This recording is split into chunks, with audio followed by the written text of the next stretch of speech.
អ្នកសារព័ត៌មាន MMO ម្នាក់ដែលល្បីសម្ដីបាតផ្សាចង់វិច្ចបង្វិច្ចនាំប្រពន្ធកូនរត់ចោលសន្តិភាពត្បិតបញ្ហាសង្គមវាចាក់ស្រេះពេកអូលោកហើយលោកអីក៏ដល់ថ្នាក់ហ្នឹងក៏អាណិតពួកគាត់ខ្លោចចិត្តហ្នឹងនេះព្រោះអីអ្នកដែលសារព័ត៌មាន MMO សម្ដីបាតផ្សាហ្នឹងគឺបុគ្គលឈ្មោះផៃវណ្ណៈបាទខ្ញុំមែនតើទៅគ្រាន់តែឮឈ្មោះគាត់ខ្ញុំឆ្អើមអត់ចង់យកមកនិយាយផងប៉ុន្តែរឿងនេះដោយសារតែគាត់คล้ายទៅជាកម្មវត្ថុនៃព័ត៌មានខ្ញុំអត់និយាយពីបុគ្គលឈ្មោះផៃវណ្ណៈហ្នឹងទេខ្ញុំនិយាយអំពីព័ត៌មានព្រោះអីគាត់คล้ายជាព័ត៌មានហើយម្ដងទៀតបងប្អូនណាចំពោះខ្ញុំនិងលោកផៃវណ្ណៈនេះគឺគ្មានការអត់ឱនឲ្យលោកផៃវណ្ណៈនេះដល់ជីវិតខ្ញុំស្លាប់ដោយសារតែគាត់ប្រមាថម្ដាយខ្ញុំហួសប្រមាណបើបុគ្គលនេះអត់សមទោសជាសាធារណៈទេគឺគ្មានការអនុគ្រោះផ្នែកសិលធម៌ខ្ញុំអត់មានទៅធ្វើអីលោកទេប៉ុន្តែបាបកម្មនិងអំពើបាបរបស់លោកនឹងចុះនរកទៅតាមផលកម្មរបស់លោកដែលប្រមាថម្ដាយខ្ញុំប្រមាថការទៀនខ្ញុំគ្រប់បែបយ៉ាងដែលខ្ញុំមិនដែលធ្វើអីប៉ះពាល់លោកនឹងសំបីតែមួយម៉ាត់ខ្ញុំអត់ដែលទៅនិយាយប៉ះលោកផែងវណ្ណៈខ្ញុំអត់ដែលរៀបរាប់ឈ្មោះលោកនេះដោយប៉ះពាល់ក្រុមគ្រួសារនេះរ៉ស៊ីនេះអីអត់សោះខ្ញុំនិយាយអំពីកិច្ចការជាតិកិច្ចការសង្គមដោយសារតែលោកคล้ายទៅជាឃោសនិកបាវបំរើដាច់ថ្លៃរបស់គណៈបកប្រជាជនកម្ពុជានិងរដ្ឋាភិបាលនឹងគឺកាងការពារផ្កាប់មុខហើយមកជេរបតិចផ្ដាសាខ្ញុំតាមអំពើចិត្តហើយប្រព័ន្ធផ្សព្វផ្សាយឬក៏តឡាការកម្ពុជាមិនដែលឈឺក្បាលខ្ញុំថាលោកស្រឡាញ់ជាតិអីក៏សម្បើមម្លេះបើស្រឡាញ់ជាតិហេតុអីបានលោកបំផ្លាញជាតិនេះបើលោកស្រឡាញ់ជាតិហេតុអីក៏លោកស្រឡាញ់គណៈបកប្រជាជនកម្ពុជានិងរដ្ឋាភិបាលកម្ពុជាហេតុអីបានជាខ្លួនលោកបំផ្លាញរដ្ឋាភិបាលនិងគណៈបកនេះចោលដល់ពេលចុងក្រោយខ្លួនឯងក៏អាចរស់នៅស្រុកនឹងបានដែរគាត់ចេញសារមួយគាត់ថាគាត់ទ្រាំលែងបានគាត់ពិបាកចិត្ត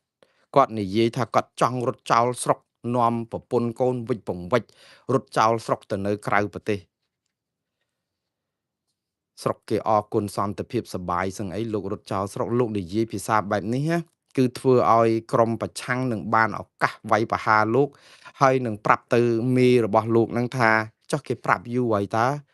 ថាស្រុកនឹងវាអញ្ចឹងលោកមិនទាន់បានរងផលប៉ះពាល់លោកអត់ទាន់ឈឺក្បាលទេព្រោះអំពើអយុត្តិធម៌អីក៏ដោយដែលមិនទាន់កើតប៉ះក្បាលលោកគឺលោកអត់ទាន់ឈឺក្បាលទេឃើញគាត់ផ្សព្វផ្សាយព័ត៌មានសង្គមអីហ្នឹងគឺរ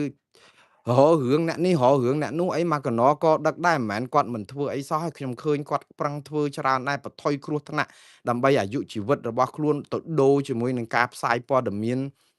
ជេរបតិចផ្ដាសាឬក៏បាតផ្សាពេញបណ្ដាញសង្គមនឹងទៅរៀលដាលមន្ត្រីនេះមន្ត្រីនោះ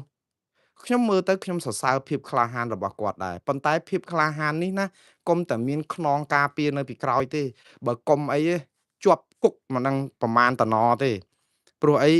យើងអត់អាចទៅដោះស្រាយរឿងបញ្ហាជាតិដោយអំពើបាត់ផ្សាពាលាហើយទៅជេរបចោគេគ្រប់ស្ថាប័នអញ្ចឹងទេគេអត់ដែលដោះស្រាយរឿងជាតិមួយដោយសាររឿងអញ្ចឹងទេហើយកន្លងមកនេះខ្ញុំជឿថាបុគ្គលម្នាក់នេះគេអោបកសោបហ្នឹងដោយសារតែចំណេញរបស់គេដែរព្រោះអីបានវាយប្រហារក្រុមបកប្រឆាំងក្រៅប្រទេសឬបានយ៉ាងហោចណាស់ក៏ជេរមរាយមួងណារ៉េតដែរអញ្ចឹងទុកសិនណាទុកប្រើដើម្បីខ្ចីដៃទាំងខ្លួនឯងក៏ដឹងដែរថាជាស្លឹកចេកដែលគេខ្ចប់ទេបន្តិចទៀតទៅគឺគេយកទៅកវាត់ចោលហើយឥឡូវដឹងខ្លួនអស់តម្លៃខ្លួនឯងដែរដោយសារអីបញ្ហាចាក់ស្រេះអត់ប្រឹងជួយដោះស្រាយយើងនាំគ្នាមកជួយកម្ចាយក្រុមប្រឆាំងឬជេរបច្ចាញ់បតិចផ្ដាសាឥឡូវអាក្រុមគ្នាឯងហ្នឹងពីលស៊ីពីលក៏ទ្រាំអត់បានគេប្តឹងជុំទឹះគេររឿងហើយឥឡូវខ្លួនឯងហ្នឹងនិយាយភាសាអញ្ចេះទៅទៀតថាបបាក់ចិត្តចង់រត់ចោលស្រុកថាអាមនុស្សទុកចិត្តហ្នឹងក៏ពុករលួយក៏ក្រិចពេញផ្ទៃប្រទេសអីចឹងទៅហើយទៅគាត់ថាគេបដៅគាត់ឲ្យចូលស្ទឹងតាមបត់កុំឲ្យលោឡាចូលចូលស្រុកតាមប្រទេសអីចឹងឲ្យស្លូតដូចគេទៅគាត់ថាគាត់ស្រឡាញ់ជាតិគាត់ចេះតែធ្វើអំពើស្រឡាញ់ជាតិរបស់លោកខ្ញុំកោតសរសើរខ្ញុំផ្ដល់ការដែលគោរពក្នុងការដែលមានទស្សនៈស្រឡាញ់ជាតិអ្នកណាក៏ដោយឲ្យស្រឡាញ់ជាតិទទួលបានក្តីគោរពរបស់ខ្ញុំប៉ុន្តែលោកមិនមែនស្រឡាញ់ជាតិទេលោកបំផ្លាញជាតិនេះគឺដើម្បីលាបសក្ការៈបុគ្គលផ្ទាល់ខ្លួនរបស់លោក លោកធ្វើឲ្យមនុស្សក្តៅក្រហាយពេញផ្ទៃប្រទេសលោកទៅសួរគេទៅអ្នកណាខ្លះដែលគេរករឿងដោយសារតែឈឺចាប់នឹងការដែលគោះគេផ្សាយព័ត៌មានចឹងទៅមានការសុំកលុំគ្នាក្នុងការនិយាយគ្នាចឹងទៅក៏មានការដោះស្រាយក្រៅផ្លូវការអីចឹងទៅបាត់ឈឹងចឹងទៅនេះឬដែលជាការដោះស្រាយបញ្ហា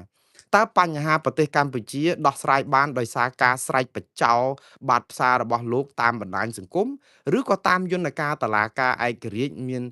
អព្យាក្រឹតឬក៏ប្រព័ន្ធប៉ូលីសអីហ្នឹងមាននេះហើយលោកដឹងដែរតើថាប្រព័ន្ធប៉ូលីសប្រព័ន្ធតុលាការប្រព័ន្ធដឹកនាំរដ្ឋនេះវាអត់មានឯករាជ្យវាអត់មានសេរីភាពវាអត់មានភាពតម្លាភាពដើម្បីឲ្យមានលោកស្រែកដល់ដាច់ខ្យល់ស្លាប់ទៀតក៏វាអត់ទៅមុខដែរដោយសារអីវាទៅដើមខ្សែណោះលោកកំពុងតែអង្គុយផ្លុំផ្សែងដូចតែគេដែរហ្នឹងលោកមានបានរួចភ្លើងឯណាបើលោករួចភ្លើងលោកមិនដែលថ្កោលទោសគណៈបកប្រឆាំងទេបើលោកចង់រួចភ្លើងស្រឡាញ់ជាតិនេះលោកច្បាស់ណាស់ថ្កោលទោសរដ្ឋាភិបាលរឿងបំផ្លាញសិទ្ធិមនុស្សនិងប្រជាធិបតេយ្យព្រោះអាសិទ្ធិមនុស្សនិងប្រជាធិបតេយ្យនេះគឺជាឫសគល់នៃការបញ្ឈប់រាល់អាបញ្ហាអសកម្មដែលលោកកំពុងតែឈឺក្បាលហ្នឹង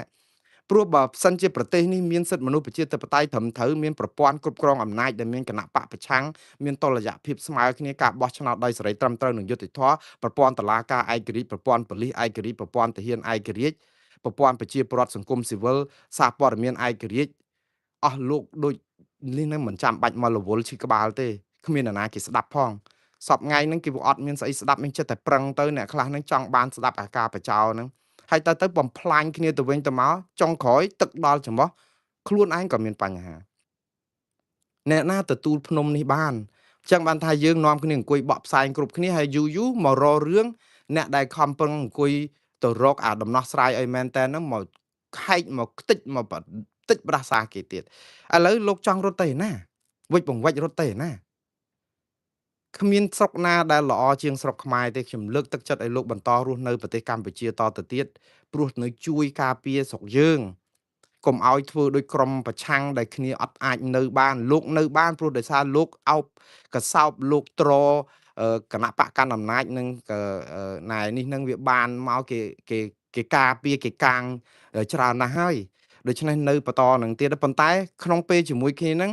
ត្រូវតស៊ូមតិដើម្បីឲ្យកែប្រព័ន្ធដឹកនាំរដ្ឋនេះឡើងវិញឲ្យប្រព័ន្ធនេះវាស្អាតស្អំមានតម្លាភាពបានលោកអត់រវល់អត់ភ័យព្រួយអត់ឈឺក្បាលអត់គិតថានឹងលួចរត់ចោលស្រុកនេះវិច្ចមិនវិច្ចមានគណៈបកប្រជាជនឯណាអ្នកគ្រប់គ្រងរដ្ឋាភិបាលកម្ពុជាណាចង់រត់ចោលស្រុកអរគុណសន្តិភាពដែលហ៊ាននិយាយធ្វើហើយនាំគ្នារៀបចំវីសារកអ្នកការអ្នកអីនៅអាមេរិកអូស្ត្រាលីកាណាដាទិញផ្ទះទិញសម្បែងទ្រព្យនៅក្រៅនឹងអ្នកមានគេទិញចង់អស់ហើយចាំតែរត់តែគេមិនដែលប្រាប់ដូចលោកផងទេឥឡូវលោកមកប្រាប់អញ្ចឹងធ្វើឲ្យប្រជាពលរដ្ឋទលាន់ដែរថាអូចេះឈឺដែរតាមពិតលោកក៏ជាមនុស្សដែរខ្ញុំក៏មានសមានចិត្តជាមួយគ្នាដូចគ្នាលោកប្រឹងណាប៉ុន្តែប្រព័ន្ធដឹកនាំរដ្ឋបែបនេះលោកប្រឹងដាច់ខ្យល់ងាប់ក៏អត់បានប្រយោជន៍ហើយតិចទៀតអាចនឹងរងគ្រោះថ្នាក់ដល់ខ្លួនទៀតអាចគេសម្លាប់ចោលឬក៏អាចគេធ្វើអីបើគេមិនដាក់បើដាក់គុកចាត់ទុកថាជារឿងសំណាងទៅវិញបានជាប់គុកមិនស្លាប់ប៉ុន្តែខ្ញុំសរសើរហ៊ានណាប៉ុន្តែការហ៊ានបែបនេះគឺបានតែលោកនៅក្នុងគណៈបកកាន់អំណាចហ្នឹងទេបើសិនជានៅក្រៅហ្នឹងកពើស៊ីបាត់ទៅហើយទៅគាត់និយាយថាគាត់សរសើរនៅពេលដែលគាត់រិះគន់បញ្ហាសពគ្រប់គាត់នៅឆ្លៀតឱកាសមកអាចសរសើរថ្នាក់ដឹកនាំគាត់បានទៀតអាប្រព័ន្ធដឹកនាំរដ្ឋដែលធ្វើឲ្យគាត់កញ្ញាញ់ខួរចង់រត់ចោលស្រុកហ្នឹងគាត់ថាថ្នាក់ដឹកនាំសរសើរគេអនុវត្តគេមានគោលនយោបាយល្អតែអាថ្នាក់ក្រោមហ្នឹងឯងផ្ដេសផ្ដាស់ទៅបន្ទោសថ្នាក់ក្រោមតសើថ្នាក់លើប្រព័ន្ធដឹកនាំរដ្ឋម៉ែឪបើយើងមើលនៅក្នុងគ្រួសារគេថាកូនថ្ងើយតែដឹងថ្ងើយត្បិតដងកូនសោតរែងឆ្កងត្បិតមេបាតែពេលតែយើងគ្រប់គ្រងណែនាំកូនមិនបានគេដៀលម៉ែឪហើយគេមិនដែលដៀលកូនទេយើងមើលអឺស៊ីវស៊ីវជ័យសិទ្ធដែលជាកូនរបស់លោកស៊ីវសុជាតិដែលជាផ្កាយមួយខាងនគរបាលជាតិដែរនោះនៅខេត្តជាប់ខេត្តបាត់ដំបងហ្នឹងពេលដែលកូននឹងបុកគេស្លាប់អូយអាមីអាថោងខុសសនឹករបស់គណៈបកប្រជាជនហ្នឹងគេចេញមកហ្នឹងគឺសុទ្ធថាស្អីណាបើសិនជាខ្ញុំជាអ្នកឯងវិញណាអប់រំបដៅកូនប៉ុណ្ណឹងអត់បាន ឬក៏បដៅកូនបែបហ្នឹងណាសុំលាឈប់ពីការងារអីចឹងទៅមានអ្នកខ្លះទៀតជាអ្នកធ្វើការនៅគុកលោកនុតសាវណ្ណាសិតអីណាបើម៉ែឪកូនឯងក៏ក្មួយឯងបដៅអត់បានមកជួបពូជួយបដៅឃើញគ្នាអញ្ចឹងជន់ការដែលបដៅកូនបដៅអីមានកត្តា3យ៉ាងកូនដែលបដៅមិនបានណាមិនមែនជារឿងឪពុកម្ដាយតែមួយមុខទេចឹងបានខ្ញុំថាកុំមកបន្ទោសកូនច្រើនពេកខ្ញុំនៅតែមិនទៅគាំទ្រអារឿងកូនក្មេងអ្នកមានបើកឡានប្រហោះបឹកស្រាស្វឹងបើកបុកគេទេជាប់គុកឲ្យអស់ទៅល្អហើយប៉ុន្តែបើយើងមើលឫសគល់នៃបញ្ហាពេលដែលកូនក្មេងខ្វះការអប់រំទី1គឺគ្រួសារជាការពិតហើយទី2គឺសាលារៀនទី3គឺសង្គមដូច្នេះចំណែកទាំងអស់នឹងជួយគ្នាទាំងអស់គ្រួសារម៉ែឪតែមួយមុខក៏មើលកូនមិនឈ្នះដែរអស់លោកកុំគ្រាន់បើពេកអឺព្រោះអីកូនទៅសាលារៀនប្រហែលថ្ងៃមួយថ្ងៃជិះយកអត់ធ្វើការអីសោះហើយនឹងអង្គុយចាំតែមើលកូនហ្នឹងមែនហើយរឿងកូនមកកណោក៏ដឹកហ្នឹងមិនមែនប្រកាសតែយើងដឹងទេរឿងគេបនភឿនអីនៅសាលារៀនគឺគេមានសិទ្ធិសម្រេចអីខ្លួនឯងអាហ្នឹងចង់និយាយថាឪពុកម្ដាយមានចំណែកមិនមែនអត់ទេប៉ុន្តែមិនអាចទៅបន្ទោសគាត់100%ទេគឺដោយសារសង្គមដោយសារសាលារៀនដោយសារប្រព័ន្ធដឹកនាំរដ្ឋនឹងដែរដោយសារអញ្ចឹងដែលយើងដឹកនាំរដ្ឋឲ្យ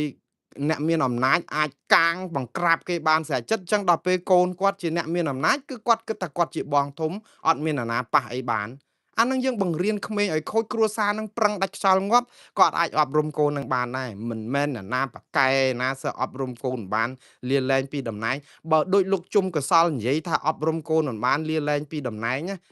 ប្រទេសកម្ពុជាអត់មានអ្នកដឹកនាំទេអស់តែម្ដងគឺត្រូវតែចោះចេញពីតំណែងព្រោះកូនបាត់ផ្សារច្រើនណាស់កូនចៅសិតតែបាត់ផ្សារអញ្ចឹងដោយសារអីសង្គមយើងអញ្ចឹងយើងត្រូវធ្វើកែពីដើមខ្សែមកណាអត់មែនមកអង្គុយបក់ផ្សែងអញ្ចឹងទៀតទេដូចលោកផៃវណ្ណៈនិយាយអញ្ចឹងយូរទៅសរសើរថាមេគ្រាន់បើមកពីអាកូនចៅហ្នឹងឯងហើយដល់ពេលអញ្ចឹងមានលោកកិនភៀនោះជាបណ្ឌិតដែលគ្រប់គ្រងគណៈបកប្រជាជនផ្កាប់មុខមកអាយុហើយតែទៅមកឥឡូវហ្នឹងគាត់និយាយត្រូវខ្លះហ្នឹងដែលហ៊ានរិះគន់រដ្ឋាភិបាលអីខ្លះហ្នឹងតដែលថ្ងៃនេះគាត់និយាយថាថ្នាក់លើលោកហ៊ុនសែននិងលោកហ៊ុនម៉ាណែតគឺជាអ្នកដឹកនាំល្អណាស់តែមន្ត្រីក្របលពៅស្ងោបថ្នាក់ក្រមអីណាទៅបន្ទោសមន្ត្រីថ្នាក់ក្រមទៀតហើយបងប្អូនដូចខ្ញុំនិយាយអញ្ចឹងថាកត្តាបន្ទោសគឺជាប្រព័ន្ធដឹកនាំរដ្ឋតាំងពីអំពើពុករលួយតុលាការសាលារៀនស្អីសពបែបយ៉ាងហ្នឹងហើយយើងទៅមកធ្វើឥឡូវតើពេលរិះគន់សង្គមមានបញ្ហាគាត់ថាមកពីមន្ត្រីថ្នាក់ក្រោមមិនមែនថ្នាក់លើនៅក្នុងក្រុមហ៊ុនមួយដែលអត់ដំណើរការយើងបន្ទោសបុគ្គលិកអញ្ចឹងយើងបន្ទោសក្រុមអ្នកដឹកនាំដែលមានគោលនយោបាយធ្វើឲ្យក្រុមហ៊ុនវាអត់ដើរវាអត់អាចទៅបន្ទោសបុគ្គលិកបានបុគ្គលិកគេអនុវត្តតាមផែនការរបស់ថ្នាក់លើតែបើបុគ្គលិកធ្វើខុសគឺត្រូវទទួលពិន័យដកចោលតើយើងដកចោលមន្ត្រីនៅស្រុកខ្មែរប្រមាណអ្នកបានប្រព័ន្ធដឹកនាំរដ្ឋយើងកុំនិយាយរឿងដកចោលមានតែដូរពីតំណែងហ្នឹងទៅឈរទៅកន្លែងផ្សេងប្រព្រឹត្តអំពើពុករលួយកន្លែងមួយដកទៅធ្វើការងារប្រហែលនៅក្រសួងមន្ទីរមួយទៀតអត់មានបញ្ឈរជើងឈប់ឲ្យធ្វើការអត់ទេព្រោះយើងអោបកសោបអញ្ចឹងមកអាយុហើយក្រសួងមន្ទីររដ្ឋយើងមានប្រមាណសួរលោកកិនភៀសួរអីមើលក្រសួងរដ្ឋយើងក្បាលសំពងជាងខ្លួនថៃគេមានប្រជាពលរដ្ឋ72លានអ្នកគណៈរដ្ឋមន្ត្រីគេរៀបចំថ្ងៃមុនមានគណៈរដ្ឋមន្ត្រីគេតែ35នាក់ឯងយើងប្រជាពលរដ្ឋជិត18លានគណៈរដ្ឋមន្ត្រីយើង51នាក់យើងលើសគេរហូតដល់ទៅប្រមាណជិត2ដងអាហ្នឹងគ្រាន់គណៈរដ្ឋមន្ត្រីយើងក្រសួងថៃប្រជាពលរដ្ឋគេ72លាននាក់យើងមានគេមានក្រសួងតែ20ឯងយើងប្រជាពលរដ្ឋជិត18លាននាក់តិចជាងគេផងហ្នឹងគឺយើងមានក្រសួងដល់ទៅ28និយាយទៅប្រជាពលរដ្ឋយើងតិចជាងគេក្រសួងមន្ទីរយើងមន្ត្រីយើងគឺស្អិចស្កះអានេះគឺបញ្ហាវានៅលើដើមខ្សែទាំងអស់អត់នៅលើចុងខ្សែទេកាលបើយើងដោះស្រាយបញ្ហាហ្នឹងហើយថាថ្នាក់ដឹកនាំបកែបើថ្នាក់ដឹកនាំបកែអត់ត្រូវការអោបកសោបមន្ត្រីទាំងអស់ហ្នឹងមកឲ្យធ្ងន់សំពងក្បាលទេព្រោះយកមកបង្កតែបញ្ហាជំរុះឲ្យអស់ទៅ ហើយដល់ពេលហើយដល់យើងអោបកសោបមកមន្ត្រីទាំងអស់ហ្នឹងមកនាំគ្នាពុកលលួយអសកម្មទៅវាធ្វើឲ្យរឹតរួតអាចជំងឺយើងដូចឆ្លើងទៀមពេញខ្លួនអញ្ចឹងណាបងប្អូនយើងថាហ្នឹងហើយអឺកបីល្អហើយកបីអឺបន្ទោសឆ្លើងវិញដែលទៀមកបីប៉ុន្តែយើងអត់ព្រមរកវិធីយ៉ាងម៉េចកុំឲ្យចោះទឹកហ្នឹងឲ្យឆ្លើងទៀមបើកបីដើរនៅតែលើគោកវាអត់ត្រូវការឆ្លើងទៀមទេម្ចាស់កបីហ្នឹងក៏ដឹកកបីហ្នឹងឲ្យទៅត្រាំតផុកហ្នឹងចឹងហើយថ្លុកហ្នឹងសុទ្ធតែឆ្លើងអត់ទៅរកអាថ្នាំណាដើម្បីឲ្យងាប់ឆ្លើងឲ្យទៀមឲ្យពេញហើយទៅយើងមកបន្ទោសថាថ្នាក់លើគឺអត់អីទេល្អដែរតែណាស់នឹងរឿងឆ្លើងតែយើងអត់បានការពារថ្នាក់លើអត់បានយកគោលនយោបាយណាដើម្បីទប់ស្កាត់អាទាំងអស់ហ្នឹងជាគំរូជាអីវាអត់មានឮតែស្រែកលាងសម្អាតឆ្លោះកញ្ចក់លាងសម្អាតឆ្លោះកញ្ចក់សាច់ស្អុយកាត់ចោលអត់ដែលកាត់សោះថែមរហូតនៅលលួយកខ្វក់នៅនឹងទាំងអស់រហូតតឥឡូវមនុស្សខ្លួនឯងក៏លែងទទួលយកបានហើយអត់ទទួលស្គាល់ការពិតអ្នកណារិះគន់ចាប់ដាក់គុកទៀតហើយនៅក្នុងពេលដែលសាច់ស្អុយលលួយកំពុងតែរកកន្លែងកាត់ចោលអត់បានហ្នឹងណាទៅអោបកសោបក្រុមលលកមកដើម្បីឲ្យបន្ថែមបន្ទុកទៀតលលកនេះសុទ្ធតែលលួយដែរទេលលកហ្នឹងព្រោះអីជេមរាយកាយឪពុកគាត់ឡើងខ្ទេចខ្ទីតែដើម្បីចំណេញឲ្យបានបំបាក់ស្មារតីបពប្រឆាំងយកមកដាក់នៅក្នុងអាសាច់លលួយខ្លួនទៀតតើយើងធ្វើយ៉ាងម៉េចដោះស្រាយបញ្ហាជាតិឲ្យបានអាសាច់ស្អុយខ្លួនឯងអត់បានកាត់ទៅយកសាច់ស្អុយពីគេយកមកដាក់ទៀតហើយស្រែកទៅដាច់ខ្យល់ស្លាប់ខ្ញុំសរសើរបងប្អូនដែលខំប្រឹងនៅលេបថ្មលេបគ្រោះបានណាខ្ញុំសរសើរដែរប៉ុន្តែបងប្អូនណាហើយរឿងយើងវាអញ្ចឹងឥឡូវខ្ញុំបន្តទៅទៀតតុលាការក្រុងភ្នំពេញចោទប្រកាន់ភិក្ខុជាវិធីពីបទញុះញង់ឃើញទេប្រសង់និយាយពីរឿងព្រំដែននិយាយពីអីសកម្មនៅក្នុងកិច្ចការសង្គមចាប់ផ្សឹកយកទៅដាក់គុកឥឡូវចោទប្រកាន់ពីបទញុះញង់មានតែមួយបទហ្នឹងឯងញុះញង់បើអញ្ចឹងគឺតែយើងទៅធ្វើអីគេទៀតអាហ្នឹងហើយដែលនាំគ្នាចង់វិច្ចរត់ពីអគុណសន្តិភាពហ្នឹងគឺអញ្ចឹងនិយាយអីមិនបានប្រព័ន្ធដឹកនាំរដ្ឋគឺពុកលលួយខ្ទេចខ្ទីហើយដល់ពេលហើយតាំងប្រឹងស្រែកលោកបណ្ឌិតកែមលីកាលលោកនៅរស់លោកមានប្រសាសន៍ថាវាគ្រាន់តែមិនទាន់ដល់វេនអ្នកតែប៉ុណ្ណោះអ្នកនឹងខ្លាយទៅជាជនរងគ្រោះនៅក្នុងប្រព័ន្ធអយុត្តិធម៌សង្គមនេះដដែលឃើញទេ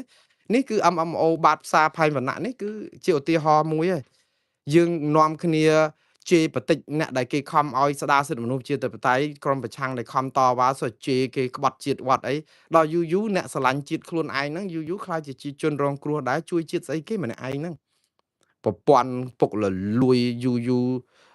រស់នៅកញ្ញាញ់ខួរខ្លួនឯងហ្នឹងឥឡូវតិចទៀតគេខ្លាចជាជនរងគ្រោះដែរព្រោះយើងអំពើឪពុកលលួយអំពើអយុត្តិធម៌សង្គមហ្នឹងវារីករាលដាលដល់ចណ្ដាលខ្លួនឯងតែខ្លួនឯងអត់មើលចេះតែនាំគ្នាបិទទៅការពារការដោះសារអីចឹងដល់ពេលឥឡូវវាជន់ពេកទៅវាដល់ខ្លួនឯងហើយចឹងបានស្រេចទៅឈឺប្រសង់ជាវិធីគឺត្រូវបានតុលាការចោទប្រកាន់ឲ្យលោកគង់នៅវត្តបច្ឆានៅខេត្តបាត់ដំបងគេផ្សឹកនៅវត្តពោធិ៍វាលហើយរឿងនេះសហគមន៍អន្តរជាតិណែអង្គការសង្គមស៊ីវិលឬក៏អ្នកខ្លាំមើលសង្គមអីហ្នឹងគឺគេរកម្មចិត្តគ្រប់គ្នាប៉ុន្តែអត់ទៅថយក្រោយទេរឿងចាប់សុកចិត្តចាប់ច្រឡំកុំឲ្យតែលែងខុសខ្មែរក្រហមធ្វើអញ្ចឹងតែបងប្អូនចាប់ច្រឡំលែងខុសគឺអត់លែងទេតវ៉ាឆាំងប្រឆាំងខ្មោចតវ៉ាខ្មាំងប្រឆាំងខ្មោចនេះគឺជាទ្រឹស្ដីខ្មែរក្រហមងើបមួយវាយមួយហ្នឹងទ្រឹស្ដីខ្មែរក្រហមទេតឡាការក្រុងភ្នំពេញឥឡូវសាលាធរខេត្តបាត់ដំបងឯណោះបដិសេធសំណើសុំនៅក្រៅឃុំរបស់អ្នកសារព័ត៌មានអនឡាញម្នាក់អត់រឿងដោះលែងគឺដឹងអត់តែម្ដងសារព័ត៌មានអនឡាញចាប់គ្នាដាក់គុកបើអ្នកជេរបាតផ្សារសវឹងស្រាមួយថ្ងៃវាស់ល្ងាចអត់បញ្ហាអីទាំងអស់ជេរណាជេរទៅព្រឹកនេះគឺសាលាធរខេត្តបាត់ដំបងសម្រាប់បដិសេធសំណើសុំក្រៅឃុំបណ្ដោះអាសន្នលោកហែមវណ្ណាអ្នកសារព័ត៌មានអនឡាញមកពីគេហទំព័រ HVNN TV Online នៅខេត្តបន្ទាយមានជ័យចោទប្រកាន់ពីលើចោទប្រកាន់បទល្មើស2លើរូបលោកតាក់ទងនឹងរាយការណ៍អំពីករណីអំពើហិង្សាក្នុងអាគារមួយដែលត្រូវបានជន់សង្ស័យដែលបានគេសង្ស័យថាអាគារមានសកម្មភាពឆបោកអនឡាញនិងស្ថិតនៅក្រៅឃើញទេយើងនិយាយពីរឿងឆបោកអនឡាញទៅរករឿងគេចាប់ដូចលោកហេងសទ្ធីចឹងនិយាយបកអាក្រាតលោកហ៊ុនតូដែលមានឈ្មោះក្នុងបញ្ជីខ្មែរចាប់លោកហេងសទ្ធីដាក់គុកបាត់បិទមាត់សាកសីនឹងអត់ស៊ើបអង្កេតអ្នកដែលគេរករឿងចាប់អ្នកដែលផ្លុំកញ្ចែ ហើយអញ្ចឹងតើប្រទេសយើងកាលបានរីកចម្រើនបាទព័ត៌មានបន្ទាប់ទៀតគឺតាក់ទងនឹងប្រជាពលរដ្ឋក្រសួងព័ត៌មានសម្រាប់ផ្អាកពិធីជួបជុំប្រចាំឆ្នាំរវាងលោករដ្ឋមន្ត្រីហ៊ុនម៉ាណែតជាមួយអ្នកកាសែតសម្រាប់ឆ្នាំ2026នេះបាទអត់ប្រាក់មូលហេតុអីក្រសួងគាត់ថាផ្អាកប៉ុន្តែមិនដឹងជួបទៅស្អីទេជួបអ្នកកាសែតបានប្រយោជន៍ស្អីអ្នកកាសែតចឹងឃើញអនឡាញចាប់គ្នាដាក់គុកដោយសារនិយាយរឿងរាយការណ៍រឿងឆបោកអនឡាញដែលខ្លួនឯងកំពុងកម្ចាត់អនឡាញហ្នឹងគឺទៅចាប់គ្នារាយការណ៍រឿងអនឡាញហ្នឹងថាស្អីៗចឹងកុំឲ្យបែករឿងដែរឥឡូវរឿងហ្នឹងយើងកំពុងប្រយុទ្ធប្រឆាំងដូចគ្នាបើគ្នានិយាយពីរឿងហ្នឹងដោះលែងគ្នាទៅលើកទឹកចិត្តឲ្យគ្នាផ្សាយទៅអត់រឿងអ្នករាយការណ៍ព្រំដែនស្អីតាក់ទងព្រំដែនដូចប្រសង់វុធីអីចេះចាប់តាគុកដែរតែជួបអ្នកកសែតបានប្រយោជន៍អីបើយើងអត់ផ្ដល់សិទ្ធិសេរីភាពឲ្យសារព័ត៌មានឯករាជ្យអីគេធ្វើអីបានផងយើងមានតែកសែតប្រថាប់ត្រាឬក៏អាចេកធ្លាក់ទឹកហើយអើហ្នឹងយកមកបង្ហិនតលុយរៀសទៅពិធីភោជនាអាហារឬក៏ស្អីហ្នឹងបង្ហិនទុកលុយហ្នឹងទៅចែកឲ្យក្រុមជនភៀសសឹកឬក៏គ្នាក្រីក្រវិញដូចជាប្រសើរជាងបិទឲ្យរហូតហ្មងទៅកុំបាច់តែបិទឆ្នាំ2026នោះគឺបានប្រយោជន៍អីទេឥឡូវនេះគឺតទៅទៀតគឺក្រសួង3ណែនាំហាមឃាត់ក្រុម MMO ចំពោះការផ្សព្វផ្សាយព័ត៌មានឬក៏មាតិកាព័ត៌មានដែលប៉ះពាល់ដល់តម្លៃស្ត្រីកោកសឹកមាត់ទៅដោកឆ្អែតតពុះកបីទេក្រសួងវប្បធម៌វិចិត្រសិល្បៈក្រសួងព័ត៌មានក្រសួងកិច្ចការនារីចេញសេចក្តីថ្លែងការណ៍រួមគឺណែនាំឲ្យក្រុមផលិត MMO ហ្នឹងកុំសិចស៊ីលិចលើលិចក្រោមប៉ុន្តែឥឡូវហ្នឹងអាណាធិបតេយ្យពេញទីហើយនៅប្រទេសកម្ពុជាគឺថតនឹងយកស្ត្រីនឹងបង្ហាញដើមទ្រូងនឹងឬក៏ស្លៀកសាច់ស៊ីជាការល្អហើយដែលសម្ផស្សគាត់នឹងផោផង់ប៉ុន្តែឥឡូវហ្នឹងគឺទៅយកអាសម្រស់យកអារូបសាច់ស៊ីហ្នឹងគឺដើម្បីឲ្យបាន like បាន share តាអីទៅវិញណាវាលែងគិតគំនិតច្នៃប្រឌិតអីដើម្បីផលិតមាតិកាអប់រំណែនាំអីអត់ទេគឺធ្វើឲ្យមនុស្សស្រើបស្រាលដូចថានឹងអាភិបសាច់ស៊ីលិចលើលិចក្រោមជាការល្អឲ្យស្ត្រីមានតម្លៃដូចថាសម្ផស្សផូរផង់ស្អាតប៉ុន្តែអាគុណតម្លៃស្ត្រីខ្មែរអីហ្នឹងវាបាត់អស់ហើយគឺថាម្នាក់គឺអោបថើបគ្នាបឺតមាត់គ្នាអូយដល់ហើយស្រេចតែតំពើចិត្តស្រេចតែចិត្តផ្សាយតាមបណ្ដាញសង្គមដើម្បីបានលុយបានអីហ្នឹងគឺថាធ្វើមិនឲ្យតែអាហាភាសឲ្យថាវានេះហ្នឹងដើម្បីមិនមែនដើម្បីសិល្បៈទេគឺដើម្បីគេ like share និងចូលចិត្តទៅតាមមនុស្សដែលស្រើបស្រាលតាមអារម្មណ៍តាមកំសួលនេះចឹងទៅហើយក្រសួងបដោយស្រេចតែចិត្តចឹងទៅទឹមដល់ឥឡូវទឹកជន់បាក់តនុបមកវាចង់យឺតពេលហើយដូច្នេះវាច្រើនរឿងពេកមិនដឹងចាប់អីទុកអីហើយទៅរារាំងត្បិតត្បៀតអីគាត់ចាំមើលគេរករឿងទៀតថាបិទហាមឃាត់សិទ្ធិសេរីភាពសារព័ត៌មានបើអញ្ចឹងវិញសិតតែជូនដំណឹងសុំឲ្យកែសម្រួលប៉ុន្តែបើគេរិះគន់តាមបណ្ដាញសង្គមប្រើរដ្ឋធម្មនុញ្ញសេរីភាពបញ្ចេញមតិវិញគឺចាប់វាយខ្នោះអត់បាច់សួរអីមួយម៉ាត់អត់បាច់ជូនដំណឹងអីទាំងអស់បកស្រាយយឺតដោយកស៊ូចឹងច្បាប់គាត់ខំប្រឹងដែរប៉ុន្តែមើលទៅបងប្អូនដូចខ្ញុំនិយាយចឹងដូចបាច់អង្កាមប្រច្រាស់ខ្យល់ណាបាទឥឡូវក៏ក្រសួង3ហ្នឹងក៏ណែនាំអញ្ចឹងចាំមើលថាបានផលអីទៀតតើអ្នកទាំងអស់នោះគឺនឹងធ្វើអីទៀតព្រោះឥឡូវពុលក្ដួចគ្រប់គ្នាអស់ហើយហ្នឹងចុងក្រោយគឺលោកត្រាំថារដ្ឋាភិបាលគ្មានលុយជួយសេវាសង្គមទេត្បិតត្រូវលៃទុកធ្វើសង្គ្រាមនេះព័ត៌មានបង្អែមលៀងមាត់របស់អាមេរិកចុងក្រោយហ្នឹងដាក់មកពណ៌វ៉ាពេជ្រទៀតជាពិសេសបងប្អូននៅអាមេរិកដែលស្ដាប់ឮសម្ដីលោកត្រាំនេះគឺតលន់បាត់ទៀតហើយព្រោះគាត់ទៅថ្លែងសារប្រាប់ប្រជាពលរដ្ឋនៅលើនៅទូទាំងសហរដ្ឋអាមេរិកកាលពីម្សិលមិញហ្នឹងគឺគាត់ប្រាប់ថាកុំឲ្យរដ្ឋាភិបាលថ្នាក់ជាតិនេះទម្លាក់កញ្ចប់ថវិកាទៅជួយផ្នែកថែទាំកុមារដូចថាមើលក្មេងមន្ទីរថែទាំកុមារដើម្បីឲ្យម៉ែឪបានទៅធ្វើការយកលុយយកអីហ្នឹងឡើយតែជួយថែទាំកុមារអត់អស់លុយអត់អស់អីហ្នឹងរដ្ឋថ្នាក់ជាតិអត់មានលុយទេកុំគិតពីសេវាថែទាំសុខភាពមនុស្សចាស់ដូច Medicare Medical អីដែលឲ្យទៅសេវាសុខភាពអត់បង់ប្រាក់អត់បង់អីហ្នឹងគឺរដ្ឋអត់មានថាថ្នាក់ជាតិអត់មានលុយទេទុកលុយហ្នឹងធ្វើសង្គ្រាមទិញកាភ្លើងទិញអីប្រយុទ្ធការពារជាតិគាត់យកពាក្យការពារជាតិជាធំចុះការពារជាតិក្រែងដើម្បីប្រជាពលរដ្ឋខ្លួនឯងនឹងដែរចុះបើប្រជាពលរដ្ឋអត់មានសេវាសុខភាពអត់មានសេវាមើលថែទាំកុមារដើម្បីឲ្យម៉ែឪបានទៅរកទទួលទានយកលុយមកបង់ពន្ធរដ្ឋតើបានលុយមកពីណាហើយទៅគាត់និយាយថាមិនបាច់ឲ្យ ថវិកាថ្នាក់ជាតិជួយឲ្យរដ្ឋផ្សេងហ្នឹងគ្រប់រដ្ឋហ្នឹងរកលុយខ្លួនឯងដោះស្រាយខ្លួនឯងទៅឲ្យរដ្ឋផ្សេងហ្នឹងរកដោះស្រាយខ្លួនឯងមិនបើប្រជាពលរដ្ឋដែលបង់ពន្ធរាល់ថ្ងៃហ្នឹងមិនមែនបង់ពន្ធតែសម្រាប់រដ្ឋទេណាបង់ពន្ធមាន2កលៈគឺបង់ពន្ធដើម្បីរដ្ឋនឹងផងបង់ពន្ធដើម្បី Federal Government ថ្នាក់ជាតិនឹងមួយផងទៀតរួចដល់ពេលលុយថ្នាក់ជាតិហ្នឹងត្រូវទម្លាក់មកឲ្យរដ្ឋហ្នឹងឲ្យបើអញ្ចឹងរដ្ឋាភិបាលឈប់យកពន្ធឲ្យប្រជាពលរដ្ឋបង់ពន្ធតែត្រឹមថ្នាក់រដ្ឋបានហើយកុំបង់ពន្ធដល់ថ្នាក់ជាតិអីទៀតអាហ្នឹងបានវាសមហេតុសមផលតែនេះគាត់អាពន្ធយកពីគេដល់ពេលឲ្យគាត់អត់ឲ្យផ្ដល់សេវាឲ្យទាំងអស់ហ្នឹងគាត់ថាទុកលុយធ្វើសង្គ្រាមបាទខ្ញុំមិនចង់រិះគន់ទេព្រោះគាត់ជាប្រធានាធិបតីរបស់អាមេរិកដែរប៉ុន្តែមែនតើគឺសារបែបនេះគឺជាសារដែលយើងទៅគិតធ្វើសង្គ្រាមតែប្រជាប្រដ្ឋខ្លួនឯងឲ្យគេធ្វើសង្គ្រាមប្រឆាំងនឹងគាត់វិញណាយើងទៅធ្វើសង្គ្រាមប្រឆាំងរដ្ឋដតីប៉ុន្តែប្រជាជនខ្លួនឯងក្តៅក្រហាយធ្វើសង្គ្រាមប្រឆាំងមេដឹកនាំខ្លួនឯងតើយើងទៅផ្សះផ្សាសន្តិភាពផ្លូវចិត្តជាមួយប្រទេសដតីរកសុខសន្តិភាពឲ្យគេយ៉ាងដូចម្ដេចទៅបើប្រជាពលរដ្ឋខ្លួនឯងគ្មានសុខសន្តិភាពផ្លូវចិត្តផងហ្នឹងឬក៏គ្មានសេចក្តីសុខផងហ្នឹងបាទយើងតាមដានតទៅទៀតបងប្អូនលោកត្រាំបែបមិនស្រួលបានតែត្រឹមខែអឺ11ឆ្នាំចុងឆ្នាំនេះហ្នឹងនៅពេលដែលគេបោះឆ្នោតពាក់កណ្ដាលអាណត្តិទម្លាក់គាត់ហ្នឹងព្រោះអីអ្វីដែលគាត់ធ្វើហ្នឹងគឺធ្វើឲ្យថ្នាក់ប្រជាពលរដ្ឋកាន់តែច្រើនទៅដែរប៉ុន្តែមិនមែនថាគាត់ធ្វើមិនត្រូវទេគាត់ធ្វើត្រូវច្រើនដែរប៉ុន្តែថ្នាក់ដឹកនាំធ្វើត្រូវឲ្យច្រើនបំផុតកុំច្រើនដែរអាណាដែលបំពេញច្បាប់បំពេញអីឬក៏ប៉ះពាល់ដល់ប្រជាពលរដ្ឋក៏វត្តចោលអីចឹងទៅបងប្អូនខ្ញុំសូមស្លេះការផ្សាយរបស់ខ្ញុំត្រឹមប៉ុណ្ណេះយើងនឹងជួបគ្នានៅរាត្រីនេះទៀតតាមពេលវេលានឹងម៉ោងដដែលសូមរីករាយបងប្អូននៅស្រុកខ្មែររាត្រីសួស្តីហើយបងប្អូននៅសហរដ្ឋអាមេរិកអរុនសួស្តីបាទជួបគ្នាទៀតនៅយប់នេះបាទសូមអរគុណសូមជម្រាបលា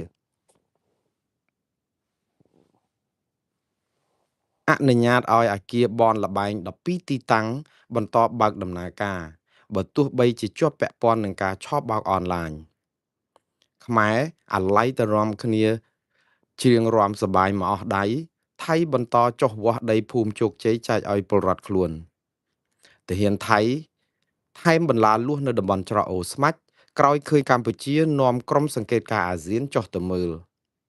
ទាហានថៃដកទ័ពថ្មើរជើងចេញពីព្រំដែនក្រោយដណ្ដើមដីខ្មែរបានជាង50ទីតាំងអ្នកសារព័ត៌មាន MMO ល្បីម្នាក់សំទោសអ្នកសារព័ត៌មាន MMO ល្បីសម្ដីបាតផ្សារម្នាក់ចង់វិច្ចបំវិច្ចនាំប្រពន្ធកូនរត់ចោលសន្តិភាពត្បិតបញ្ហាសង្គមវាច្រើនពេកតុលាការក្រុងភ្នំពេញចោទប្រកាន់ព្រះភិក្ខុជាវិធីពីបទញុះញង់សាលាធរបាត់ដំបងបដិសេធសំណើនៅក្រៅឃុំរបស់អ្នកសារព័ត៌មានអនឡាញម្នាក់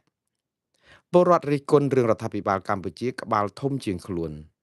ក្រសួងព័ត៌មានសម្រាប់ផ្អាកពិធីជួបជុំប្រចាំឆ្នាំរវាងលោកនាយរដ្ឋមន្ត្រីហ៊ុនម៉ាណែតជាមួយនឹងអ្នកកាសែតសម្រាប់ឆ្នាំ2026នេះដោយមិនប្រាប់មូលហេតុក្រសួង3ណែនាំហាមឃាត់ក្រុម MMO ចំពោះការផ្សព្វផ្សាយមាតិកាដែលប៉ះពាល់ដល់តម្លៃស្ត្រីខ្មែរនិងលោកត្រាំថារដ្ឋាភិបាលគ្មានលុយជួយសេវាសង្គមទេត្បិតត្រូវលេខទុកធ្វើសង្គ្រាមបាននឹងសរុបព្រឹត្តិការណ៍ប្រចាំថ្ងៃបាទច្រើនគួរសមដែរបងប្អូនឃើញថាពេលវេលានេះមិនដឹងថាធ្វើតាន់អត់ទេព្រោះអីដោយសារតែខ្ញុំត្រូវចូលធ្វើការនៅប្រមាណជា30-40នាទីទៀតតែខ្ញុំនឹងសង្ខេបព័ត៌មាននេះដើម្បីឲ្យបានគ្រប់ជ្រុងជ្រោយ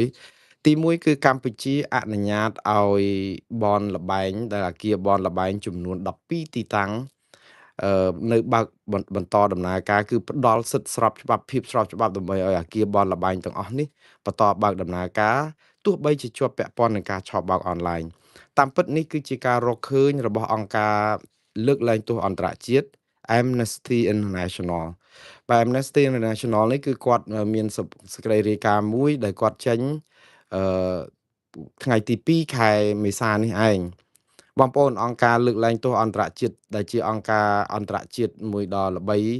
តកតទៅនឹងបញ្ហាសិទ្ធិមនុស្សអំពើពុករលួយនិងបញ្ហាអសកម្មនៅក្នុងជួររដ្ឋាភិបាលនៃប្រទេសនានានៅលើពិភពលោកនោះគឺកាលពីមុននេះក៏ធ្លាប់បានរកឃើញតកតងនឹងមជ្ឈមណ្ឌលឆបោកមានមិនតិចជាង50ទីតាំងនៅទូទាំងប្រទេសកម្ពុជាហើយមានជនរងគ្រោះដល់ទៅរាប់សែននាក់អានេះហើយដែលជាអ្វីដែលជារបាយការណ៍គាត់ពីមុនហើយអ្វីដែលគាត់រកឃើញនេះគឺពេលនេះអ្វីដែលជាការរកឃើញចុងក្រោយនេះ វាផ្ទុយទៅនឹងចំណាត់ការរបស់រដ្ឋាភិបាលច្រើនដែរហើយផ្ទុយទៅនឹងចំណាត់ការរដ្ឋាភិបាលហ្នឹងខ្ញុំសូមលើកពីចំណាត់ការរដ្ឋាភិបាលបន្តិចដើម្បីឲ្យបងប្អូនបានដឹងថារដ្ឋាភិបាលកម្ពុជាប្រឹងដែរមួយរយៈកន្លងមកនេះគឺកម្ពុជាអះអាងថាបានបិទបនលបែងសំទោសបិទកន្លែងមជ្ឈមណ្ឌលឬក៏ទីតាំងដែលឆបោកអនឡាញហ្នឹងមិនតិចជាង200កន្លែងទេស្ទើរដល់250ទីតាំងឯណោះហើយនៅក្នុងហ្នឹងគឺថ្មីនេះគឺម្សិលមិញរដ្ឋសភាកម្ពុជាអនុម័តច្បាប់ស្ដីអំពីការប្រយុទ្ធប្រឆាំងនឹងបទឧក្រិដ្ឋបច្ចេកវិទ្យាឬអនឡាញនេះទៀតហើយឥឡូវនេះថ្ងៃនេះគឺបើតាមដឹងគឺរដ្ឋព្រឹទ្ធសភាមានសេចក្តីប្រកាសព័ត៌មានមួយថានឹងគ្រោងរៀបចំយកច្បាប់នេះទៅអនុម័តឲ្យបានឆាប់តាមដែលអាចធ្វើទៅបានក៏ប៉ុន្តែក្នុងពេលជាមួយគ្នានេះអង្គការនេះក៏បានរកឃើញថាថ្មីនេះគឺមានថាទីតាំងកាស៊ីណូចំនួន12ទីតាំងបាទអ្វីដែលពួកគាត់រកឃើញនៅក្នុងរបាយការណ៍ហើយកាស៊ីណូទាំង12ទីតាំងហ្នឹងគឺជាបនលបែងដែលធ្លាប់ជាប់ពាក់ព័ន្ធទៅនឹងការឆបោកអនឡាញអំពើទរណកម្មការជួញដូរមនុស្សឬក៏អ្វីផ្សេងទៀតដែលអត់ទាន់មានការស៊ើបអង្កេតស៊ីជម្រៅណាមួយបង្ហាញពីដំណាភាពថាតកតងនឹងបនលបែងកាស៊ីណូនេះនិងតកែបនលបែងកាស៊ីណូនេះឬក៏មនុស្សដែលពាក់ព័ន្ធទាំងនោះត្រូវបានគេយកមកផ្ដន់ទាទោសនៅឡើយទេតែផ្ទុយទៅវិញអ្វីដែលអង្គការអឺលើកលែងទោសអន្តរជាតិនេះរកឃើញថាឥឡូវនេះគឺមានគណៈកម្មការខាងពាណិជ្ជកម្មខាងបនលបែងកាស៊ីណូអីហ្នឹងគឺគេបានដាក់ពាក្យសុំទៅឲ្យរដ្ឋាភិបាលអនុញ្ញាតឲ្យអាគារបនលបែងទាំងអស់នេះបើកដំណើរការឡើងវិញហើយជាលទ្ធផលគឺខាងរដ្ឋាភិបាលបានព្រមព្រៀងឲ្យបើកដំណើរការហើយអ្វីដែលជាការរកម្មចិត្តនោះគឺខាងអង្គការលើកលែងទោសអន្តរជាតិ Amnesty International ហ្នឹងគាត់ថាអគារទាំង12កន្លែងនេះគឺជាអគារដែលមានវិមតិសង្ស័យច្រើនមែនទែនទាក់ទងនឹងការឆបោកការធ្វើទរណកម្មការអីហ្នឹងដែលពាក់ព័ន្ធនឹងមនុស្សបុគ្គលច្រើនដែលបុគ្គលមួយចំនួនហ្នឹងរងការដាក់ទណ្ឌកម្មពីរដ្ឋាភិបាលជាតិអាមេរិកទៅទៀតហើយម្ចាស់សន្តាគារម្ចាស់សំទោសកាស៊ីណូបនលបែងទាំងអស់នេះគឺអត់ទាន់បានទទួលទោសឬក៏មានការស៊ើបអង្កេតស្រាវជ្រាវណាមួយជាក់លាក់ច្បាស់លាស់ដើម្បីផ្ដន់ទាទោសអីនៅឡើយស្រាប់តែឥឡូវនេះទៅឲ្យអឺអាជ្ញាប័ណ្ណឬក៏ថាផ្ដល់សិទ្ធិអនុញ្ញាតឲ្យបនលបែងទាំងអស់នេះនៅបន្តបើកដំណើរការតើបនលបែងទាំងអស់នេះមានទីតាំងនៅឯណាអ្នកណាជាតកែបាទនេះគឺអ្វីដែលពួកគាត់រកឃើញគឺនៅក្នុងសេចក្តីប្រកាសព័ត៌មានរបស់គាត់គឺតកតងនឹងអឺ នេះគឺជាសាររបស់នាយិការបស់អង្គការនេះគឺសហនាយិកាគ្រប់គ្រងតំបន់របស់អង្គការលើកលែងទោសអន្តរជាតិសម្រាប់តំបន់អាស៊ីបូព៌ានិងអាស៊ីអាគ្នេយ៍និងប៉ាស៊ីហ្វិកគឺអ្នកស្រីអឺ Monse Ferrer ដែលគាត់និយាយថារឿងនេះដូចជាវាផ្ទុយគ្នាអំពីអ្វីដែលជាការអនុវត្តជាក់ស្ដែងគាត់សួរជាសំណួរថាតើអាជ្ញាធរកម្ពុជាកំពុងតែធ្វើឲ្យក្រុមហ៊ុនដែលពាក់ព័ន្ធនឹងការរំលោភបំពានធ្ងន់ធ្ងរទាំងអស់នេះក្លាយទៅជាក្រុមហ៊ុនស្របច្បាប់តទៅទៀតឬក៏យ៉ាងដូចម្ដេចលោកស្រីបានអំពាវនាវសុំឲ្យរដ្ឋាភិបាលកម្ពុជានិងអាជ្ញាធរពាក់ព័ន្ធបកស្រាយតាក់ទងនឹងរឿងនេះហើយជាពិសេសចង់ឲ្យព្យួរអាជ្ញាប័ណ្ណនៃក្រុមហ៊ុនបនលបែងទាំងអស់នេះតែម្ដងហើយមិនត្រឹមតែព្យួរក្រុមហ៊ុនបនលបែងនឹងទេសុំឲ្យស៊ើបអង្កេតស៊ីជម្រៅមួយទៀតអញ្ចឹងបនលបែងទាំងអស់នេះមានដូចតទៅបាទទី1គឺ Casino Crown នៅក្នុងក្រុងប៉ោយប៉ែតក្រុងបាវិតនិងជ្រៃធំមាន Casino Majestic 2និង Majestic Hotel and Casino បាទនៅក្នុងនោះគឺអតីតប្រធានក្រុមហ៊ុននេះគឺលោកលីគួងយើងដឹងហើយលោកលីគួងដែលជាអង្គការដែលមិនមានឈ្មោះក្នុងបញ្ជីខ្មៅមួយសោះស្រាប់តែត្រូវបានគេចាប់យកទៅឃុំខ្លួនហើយផ្ដន់ឬក៏ថាចោតប្រកាន់អីចឹងនៅក្នុងនេះគឺគេដកតំណែងគាត់ពីខែធ្នូឆ្នាំ2025ត្រូវបានចាប់ខ្លួនមួយខែក្រោយមកឥឡូវនេះគឺតកតងនឹងលោកលីគួងហ្នឹងមួយយើងឃើញមានចំណាត់ការតកតងនឹងឈ្មោះសន្តាគារកាស៊ីណូដែលពាក់ព័ន្ធប៉ុន្តែអង្គការលើកលែងទោសអន្តរជាតិហ្នឹងក៏បានរកឃើញភស្តុតាងថ្មីទៀតនៃការរំលោភបំពាននៅកាស៊ីណូក្រោននៅឯបាវិតឬដែលដោយសារតែពួកគាត់ទៅសម្ភាសអ្នកដែលរស់រានមានជីវិតរួចពីអាការដែលគេធ្វើទរណកម្មឬឆបោកនឹងមានទាំងប្រជាជនកញ្ញាទៀតផងបាទនេះគឺបន្តទៅទៀតគឺមានតំបន់កាស៊ីណូដូចជា Marinan International Peak Casino Longfeng Huan Casino ឬ Huang ឬ Wang Casino International និង Golden Sea Casino អីជាដើមបាទហើយទីតាំងទាំងអស់នេះគឺអង្គការលើកលែងទោសអន្តរជាតិនេះគឺគាត់មានប្រព័ន្ធផ្កាយរណបហើយគាត់ផ្ទៀងផ្ទាត់ជាមួយនឹងព័ត៌មានដែលគាត់បានស្រាវជ្រាវកាលពី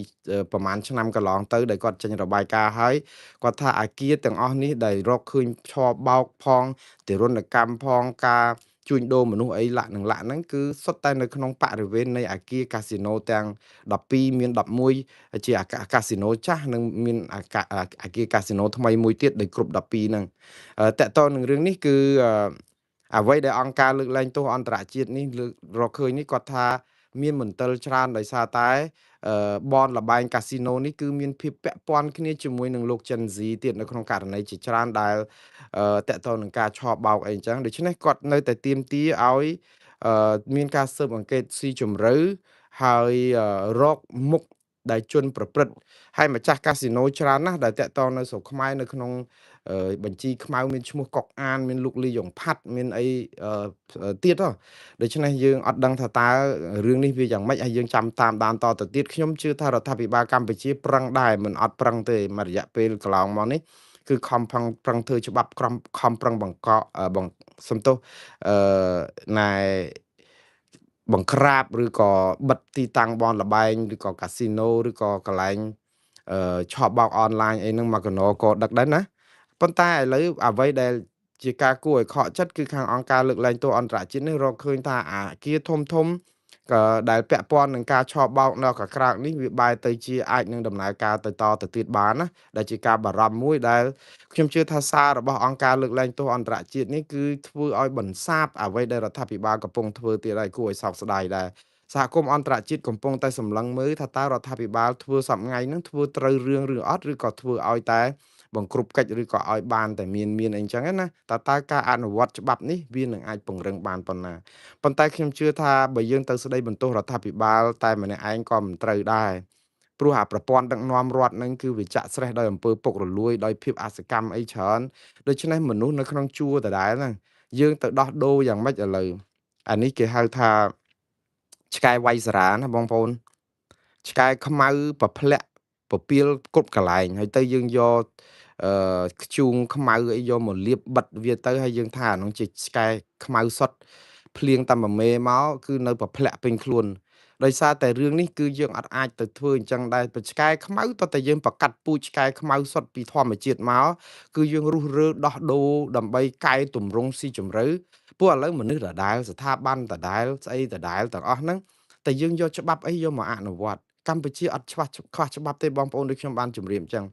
កម្ពុជាមានច្បាប់ច្រើនណាស់នៅលើโลกនេះគឺកម្ពុជាសម្បូរច្បាប់តែម្ដងគឺគ្រាន់តែយើងអត់អនុវត្តវាឲ្យមានប្រសិទ្ធភាពឬក៏ប្រឹងអនុវត្តដែរប៉ុន្តែវាអនុវត្តអត់បានដោយសារអីតុលាការក៏អត់